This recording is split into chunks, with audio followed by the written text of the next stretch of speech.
Very very good afternoon class. Last class में हमने discuss किया था अपना डोमेस्टिक इनकम के बारे में। तो आज की इस क्लास में हम डिस्कस करने वाले हैं अपना फैक्टर इनकम या ट्रांसफर इनकम, कुछ भी कह लो, ठीक है ना।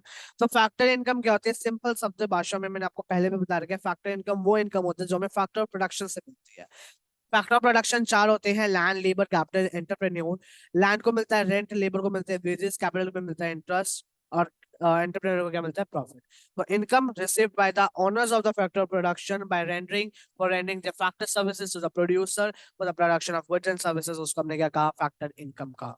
क्यों? क्योंकि हाउस होल्ड क्या है? फैक्टर ऑफ प्रोडक्शन का ओनर है। और प्रोड्यूसर क्या है? उन फैक्टर ऑफ प्रोडक्शन को हायर या परचेज करता है ताकि वो प्रोड्यूस कर सके गुड्स एंड सर्विसेज को, जिसको आपने basic concepts of macro economics के 4 सेक्टर्स ऑफ द इकोनॉमी वाले पॉइंट उस वीडियो के अंदर आपने किया था, ठीक है ना।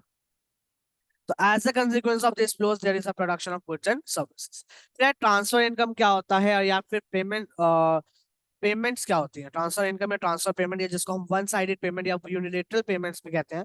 तो ट्रांसफर पेमेंट क्या होती है? वो इनकम होती है जो हमें रिसीव होती है without rending any services in return.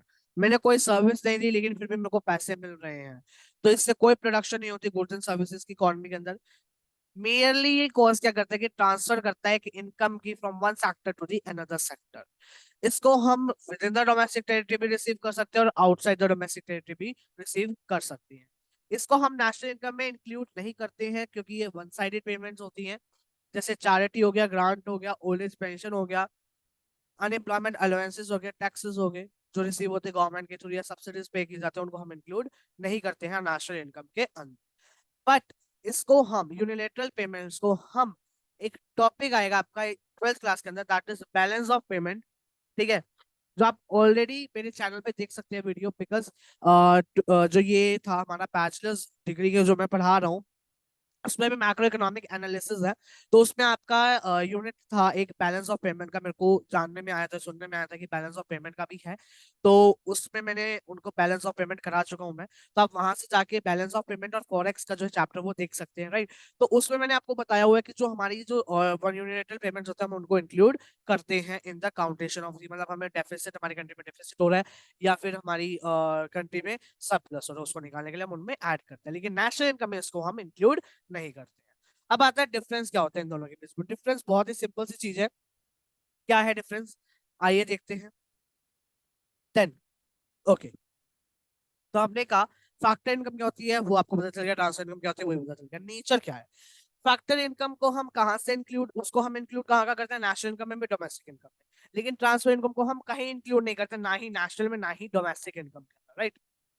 Factor income एक अर्निंग कंसेप्ट है क्योंकि उसमें हम फैक्टर ऑफ प्रोडक्शन के बदले अर्न कर रहे हैं। लेकिन ट्रांसफर इनकम में तो हम कुछ नहीं करते, एक रिसेट कंसेप्ट है क्योंकि इसमें सिर्फ क्या आ रहा है? रिसीव हो रहा है, कुछ जा नहीं रहा है।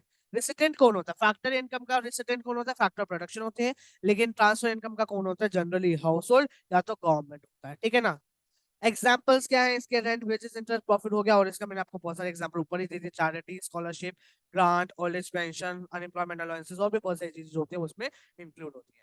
नेक्स्ट क्लास में हम डिस्कस करेंगे बेसिक टर्म्स और बेसिक आपकी इसकी जो है टर्मिनोलॉजीज आती है, उसको हम जो है वो पढ़ेंगे, ठीक है ना।